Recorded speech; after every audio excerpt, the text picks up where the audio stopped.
Salut YouTube, c'est l'heure de te présenter un petit outil qui pourrait être utile si tu es freelance. Mais avant ça, petit résumé. Moi c'est Stan, développeur web freelance, sportif amateur, investisseur à petite échelle et overthinker à plein temps. J'ai toujours développé pour d'autres sociétés, que ce soit en CDI ou en freelance. Et récemment, je me suis lancé dans deux nouvelles aventures. Deux sujets drastiquement différents mais qui m'intéressent au plus haut point. Le premier, c'est que j'achète ma résidence principale, avec une vision un petit peu investisseur. J'essaierai de t'en parler dans d'autres épisodes. Et le second sujet passionnant, c'est le développement de mon SaaS. J'ai déjà essayé de documenter le développement de ce SaaS depuis le mois d'août sur YouTube. J'ai pas été très régulier, donc aujourd'hui on va reprendre depuis le début et je vais te montrer l'entièreté du SaaS, tout ce que j'ai pu faire jusqu'à maintenant. Donc pour reprendre depuis le début, on va se concentrer d'abord sur le besoin. En tant que freelance en micro-entreprise, je dois créer mes propres factures pour les envoyer à mon client. J'en ai une seule à faire par mois, donc ça m'embêtait de souscrire à un abonnement pour une seule facture. Donc j'ai commencé à créer un template sur Canva et à le remplir et à renseigner à chaque fois toutes les informations dont j'avais besoin. Mais bon, je suis développeur, j'aime bien les choses qui sont un peu plus automatiques, donc j'ai voulu créer ma propre solution, comme ça c'était simple. Donc ma première idée, ça a été de partir sur la création d'un plugin sur Google Chrome. Donc j'étais parti sur un plugin Chrome avec plusieurs champs à remplir qui étaient sauvegardés en cache, et ça me permettait de générer la facture. Donc c'était bien, c'était efficace, mais maintenant on veut toujours aller plus loin, on veut toujours créer de nouvelles choses, donc j'avais envie de créer tout un dashboard avec la possibilité de sauvegarder les factures, de pouvoir les envoyer et de pouvoir les retrouver facilement. Moi je suis un développeur front-end principalement, donc je suis parti sur Next.js qui me permet d'avoir une API et un front assez simplement avec le langage TypeScript. Donc maintenant voici ce que ça donne. Quand tu vas te connecter la première fois, on va avoir besoin de quelques informations afin de pouvoir générer des factures. On va avoir besoin de tes informations de ton entreprise qui seront affichées sur ta facture et les données bancaires de ton entreprise associée.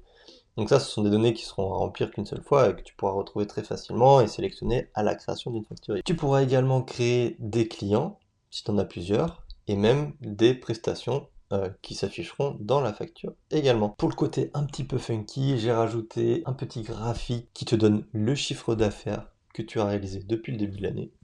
Donc c'est un petit peu gadget, mais moi j'aime bien ces petits chiffres. Donc pour créer une facture, on va aussi avoir besoin de quelques informations, forcément.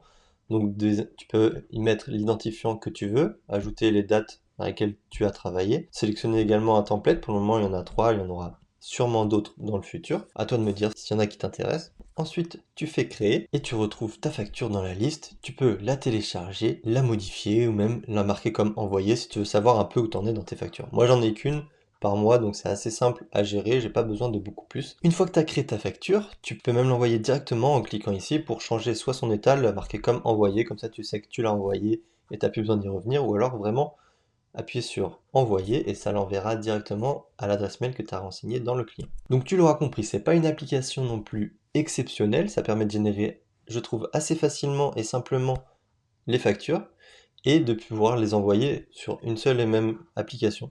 Donc pour moi, c'est exactement le besoin que j'avais, sans avoir plein d'informations superflues dont je n'ai vraiment pas besoin sur une facture. On a vraiment le strict minimum, le strict nécessaire quand on est en micro-entreprise. Et donc que devient le plugin? À la base, le SaaS, c'était vraiment le plugin qui fonctionne tout aussi bien. Maintenant, c'est plus une liste de champs à remplir. On a juste besoin de se connecter une première fois et ensuite, le plugin va aller chercher les informations que tu as renseignées, que ce soit les prestations, les clients ou les informations de ton entreprise, pour pouvoir générer la facture également. Et tu vas pouvoir les enregistrer à partir directement du plugin. Donc c'est plutôt cool. Moi, j'en ai qu'une par mois à faire. J'ai juste besoin d'ouvrir le plugin, de faire générer.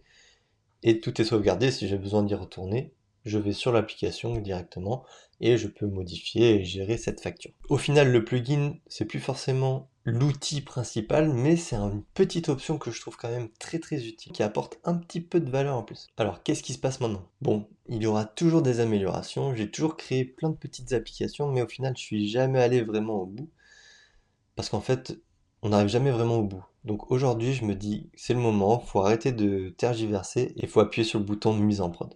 Donc dans la description, tu vas trouver le lien pour accéder à l'application qui s'appelle freelancefacture.fr, tout simplement. Et tu vas pouvoir commencer à générer tes factures et à me faire tes retours si jamais tu as besoin. Je suis rendu au montage et je m'aperçois qu'en fait, j'ai pas tourné la fin de cette vidéo. Donc, je voulais juste te dire que je te remercie d'avoir regardé jusqu'à la fin. N'hésite pas à t'abonner pour être sûr de ne rien louper. Et je te dis à très très vite pour parler de maison et de SaaS. Bye bye!